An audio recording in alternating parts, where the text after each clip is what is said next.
America के राष्ट्रपति Donald Trump ने सार्वजनिक रूप से इजरायल के प्रधानमंत्री बेंजामिन नेतन्याहू से किनारा कर लिया है और उनके दूत जैरेड कुशनर पहले ही हमास के प्रतिनिधियों से मिल चुके हैं, जो ट्रंप से गाजा पट्टी के मुद्दे पर इजरायल पर दबाव डालने की मांग कर रहे हैं। आज एक्सियस ने लिखा है कि जब 2 हफ्ते पहले नेतन्याहू और ट्रंप ओवल ऑफिस में मिले थे तो राष्ट्रपति ने प्रधानमंत्री से पूछा 27 अक्टूबर के चुनावों से पहले उनके सर्वेक्षण कैसे चल रहे हैं। नेतन्याहू झिझक गए और उनकी जगह एक सलाहकार ने जवाब दिया, श्रीमान राष्ट्रपति, वो जीत रहे हैं। लेकिन समस्या यह है कि यह सच नहीं है और खुद ट्रंप ने अब तक सार्वजनिक रूप से एक बार भी नेतन्याहू का चुनावों में समर्थन नहीं किया है।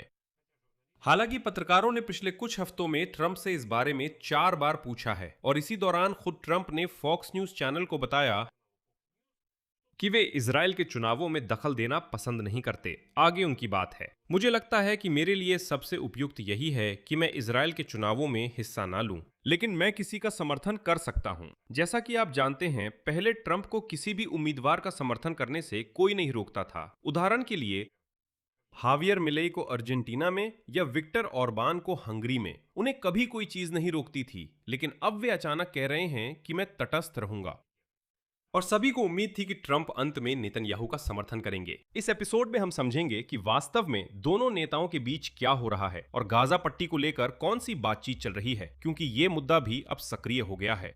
जैरेड कुशनर पहले ही हमास के प्रतिनिधियों से मिल चुके हैं और आज नेतन्याहू की कैबिनेट के प्रतिनिधियों से मिल रहे हैं। मेरा नाम अलेक्सी पिची है। आइए इन विषयों पर चर्चा करते हैं, लेकिन शुरू करने से पहले आपसे अनुरोध है कि इस चैनल को सब्सक्राइब करें और इस एपिसोड को लाइक करें। और हाँ, देखने के बाद कमेंट लिखना ना भूलें। हो सकता है कुछ बात आपको पसंद आए या आप कुछ साझा करना चाहें। चर्चा करें। धन्यवाद।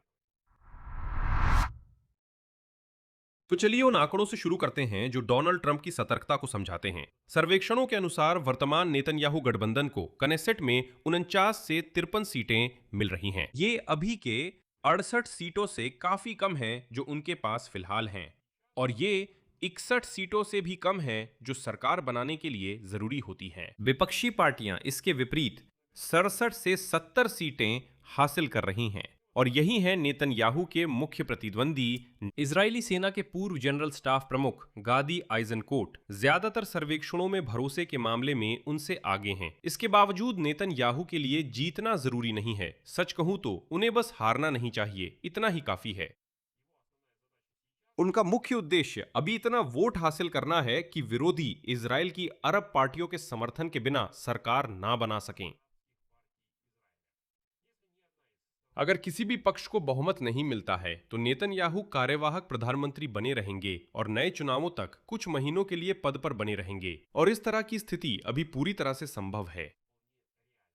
लेकिन ट्रंप का समर्थन मतदाताओं को यह विश्वास दिला सकता था कि नेतन्याहू अभी भी अमेरिकी राष्ट्रपति के साथ एक ही सोच पर हैं। आखिरकार इस पर पहले से ही काफी संदेह है, और ईरान के साथ युद्ध के पहले कुछ हफ्तों में ट्रंप के कुछ करीबी सलाहकारों को पूरा विश्वास था कि वे भविष्य के चुनावों में नेतन्याहू का समर्थन करेंगे और वे इसे सार्वजनिक रूप से करेंगे, और शायद वे उनकी चुनावी मुहिम में आर्थिक मदद भी करें। उसी समय ट्रंप जोर शोर से ये मांग कर रहे थे कि प्रधानमंत्री नेतन्याहू को माफ कर दिया जाए और उनके खिलाफ चल रहे भ्रष्टाचार के मामले को बंद कर दिया जाए। लेकिन जैसे जैसे युद्ध लंबा खिंचता गया, दोनों नेताओं के विदेश नीति के लक्ष्य और उनके आंतरिक राजनीतिक हित अलग अलग होने लगे।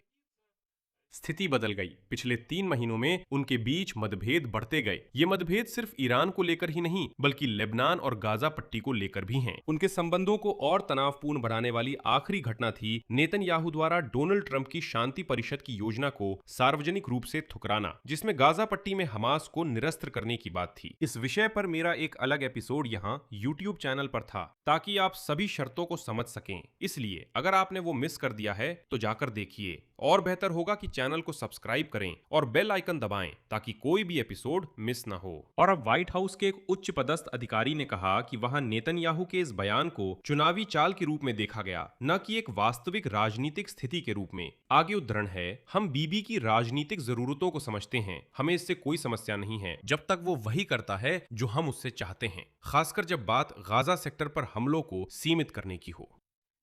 पिछले हफ्ते नेतन्याहू ने ट्रंप के विशेष दूत जैरेड कुशनर से फोन पर बात की और अपनी खुद की शंका के बावजूद शांति परिषद की योजना को एक मौका देने का वादा किया, और साथ ही उन्होंने गाजा पर हमले कम करने का भी वादा किया ताकि असैन्यीकरण की प्रक्रिया शुरू हो सके। तब से एक अमेरिकी अधिकारी के अनुसार इजराइल वास्तव में गाजा पर काफी कम हमले कर रहा है और सेना ने अपनी टुकड़ियों को तथाकथित पीली रेखा तक पीछे हटा लिया है, ठीक वही जहां उसे समझौते की शर्तों के अनुसार होना चाहिए था। और आज वही कुशनर हमास के प्रतिनिधियों से मिलने के बाद नेतन्याहू से मिल रहे हैं। यहां मैं याद दिला दूं कि डोनाल्ड ट्रंप के विशेष दूत और उनके दामाद जैरेड कुशनर ने मिस्र के एल अलामीन में हमास के नेता खलील अल हया से मुलाकात की ताकि ट्रंप की शांति योजना को फिर से लागू किया जा सके। इस वार्ता में शांति परिषद के निदेशक निकोलाई मलादनोव भी शामिल हुए। इस मुलाकात का मुख्य उद्देश्य शांति पहल को फिर से शुरू करना था, क्योंकि इजराइल ने प्रस्तावित रोड मैप के मुख्य बिंदुओं को खारिज कर दिया था। और हमास के साथ वार्ता के अलावा कुशनर ने मिस्र के राष्ट्रपति अब्देल फताह अल सीसी से भी मुलाकात की। और इसी पृष्ठभूमि में इन मतभेदों के बीच 8 देशों के विदेश मंत्रियों ने एक संयुक्त बयान जारी किया, जिसमें उन्होंने इजराइल द्वारा ट्रंप की शांति योजना को ठुकराने की निंदा की और चेतावनी दी कि ये फैसला युद्ध को रोकने की कोशिशों के लिए खतरा पैदा कर सकता है। और ये 8 देश हैं: जॉर्डन, संयुक्त अरब अमीरात, इंडोनेशिया, पाकिस्तान, तुर्की, सऊदी अरब, कतर और मिस्र। यहां हमास की खुद की स्थिति भी काफी महत्वपूर्ण है। इस संगठन ने सीधे ट्रंप की शांति परिषद से अपील की है कि वे इजराइल को योजना लागू करने के लिए मजबूर करें। हमास के बयान में कहा गया है, कब्जा करने वाली ताकतों को मजबूर किया जाए कि वे पहले चरण के तहत अपनी सभी जिम्मेदारियां पूरी करें, सभी उल्लंघनों को खत्म करें, हत्याएं और घुसपैठ बंद करें, साथ ही युद्ध विराम योजना के दूसरे चरण के लिए रोड मैप को भी मंजूरी दी जाए। इसी बीच एक्सिस के सूत्र आज ये स्पष्ट करते हैं कि हमास के प्रतिनिधियों ने सीधे जैरेड कुशनर से कहा कि वे केवल उसी स्थिति में निरस्त्रीकरण शुरू करेंगे अगर नेतन्याहू बाहर आकर सार्वजनिक रूप से योजना की शर्तों के प्रति अपनी प्रतिबद्धता की पुष्टि करें। लेकिन उसी प्रकाशन के अनुसार नेतन्याहू ने इस प्रस्ताव का विरोध किया है और शायद ही क्नेसेट चुनाव से पहले अपना रुख बदलेंगे। स्वयं शांति परिषद को उम्मीद है कि नेतन्याहू को चुपचाप मनाना ही काफी होगा। बिना सार्वजनिक बयान के हमलों पर फिर से रोक लगाने के लिए राजी कर लिया जाएगा, लेकिन एक अरब राजनयिक का मानना है कि हमास समूह शायद ही बिना सार्वजनिक, न कि इजरायली प्रधानमंत्री के बंद कमरे में दिए गए बयान का। अब बात करते हैं कि ये सब तनाव सिर्फ गाजा पट्टी के आसपास ही नहीं, बल्कि इजराइल में डोनाल्ड ट्रंप की स्थिति के इर्द गिर्द भी क्यों पैदा कर रहा है। नेतन्याहू के कई राजनीतिक विरोधियों ने, जिनमें आइजनकोट और पूर्व प्रधानमंत्री नफ्ताली बेनेट और येयर लापिड शामिल हैं, चिंतित हैं कि डोनाल्ड ट्रंप मौजूदा नेता नेतन्याहू का समर्थन कर सकते हैं। और जैसा कि आप समझ सकते हैं, ये उनके लिए फायदेमंद नहीं है।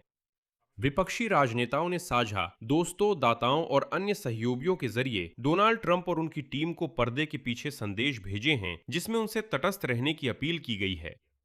इसके साथ ही इजराइल में डोनाल्ड ट्रंप की खुद की लोकप्रियता, जो हाल ही में बहुत ज्यादा थी, पिछले 3 महीनों में भी डगमगा गई है। इसकी वजह है वो समझौता जो उन्होंने ईरान के साथ किया था, और उस फैसले की वजह से जिसमें उन्होंने समझौता टूटने के बाद युद्ध से पीछे हटने का निर्णय लिया। यानी डोनाल्ड ट्रंप ने सबको इस युद्ध में घसीटा और फिर अचानक पीछे हट गए। इजरायलियों को वे पाबंदियां भी परेशान करती हैं जो डोनाल्ड ट्रंप ने युद्ध पर लगाई हैं। खुद इजराइल की ईरान, गाजा पट्टी, सीरिया और लेबनान में की जाने वाली कार्रवाइयों पर भी। ये भी गौर करने वाली बात है कि डोनाल्ड ट्रंप खुद सीधे जवाब देने से बचते हैं जब उनसे पूछा जाता है कि क्या आप नेतन्याहू का समर्थन करेंगे। पत्रकारों ने उनसे पिछले कुछ हफ्तों में 4 बार नेतन्याहू के समर्थन के बारे में पूछा है और हर बार उन्होंने टालमटोल किया है।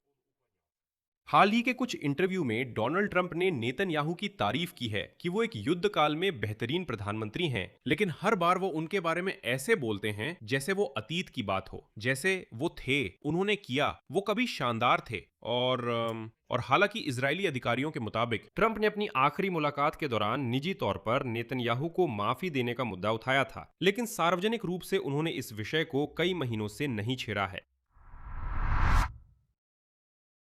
और आखिरी बात, ये सब डोनाल्ड ट्रंप के लिए खुद इतना अहम क्यों है? सिर्फ आंतरिक इजरायली राजनीति के लिए नहीं। इजराइल में चुनाव उनके राष्ट्रपति पद के बचे हुए 2 सालों के लिए उनकी मध्य पूर्व नीति के लिहाज से बेहद अहम है, खासकर ऐसे समय में जब ईरान संकट एक ऐसी स्थिति में अटका हुआ है जहां न कोई समझौता है, न शांति है, न युद्ध। ट्रंप अपने गज्जा शांति योजना को भी आगे बढ़ाना चाहते हैं। इजराइल और लेबनान के बीच बातचीत में प्रगति हासिल करना, इजराइल और सीरिया के बीच सुरक्षा समझौता करना और सबसे अहम बात, इजराइल और सऊदी अरब के बीच ऐतिहासिक समझौता हासिल करना। खुद ट्रंप और उनकी टीम अब भी इजराइल में राजनीतिक संकट से प्रभावित हैं। 2019 में जिसके चलते लगातार 3 चुनावी चक्र हुए और जैसा कि आप समझ सकते हैं वो साल बस बर्बाद ही हो गया मध्य पूर्वी कूटनीति के लिए, क्योंकि जब खुद इजराइल में क्या हो रहा है यही समझ नहीं आ रहा तो कूटनीति चलाना नामुमकिन है। और आज एक उच्च पदस्थ अमेरिकी अधिकारी ने कहा, व्हाइट हाउस पिछली गलतियों को दोहराने का इरादा नहीं रखता और वो इजराइल की आंतरिक राजनीति को फिर से अपने पूरे क्षेत्रीय एजेंडे को रोकने नहीं देगा। तो जैसा कि कहते हैं सब कुछ अभी बाकी है। यहां मैं विराम लगाता हूं। अपनी राय और निष्कर्ष इस एपिसोड के नीचे कमेंट्स में लिखें, चैनल को सब्सक्राइब करें, बेल आइकन दबाएं और लाइक करना ना भूलें। बस इतना ही, अपना ख्याल रखें। सबको अलविदा।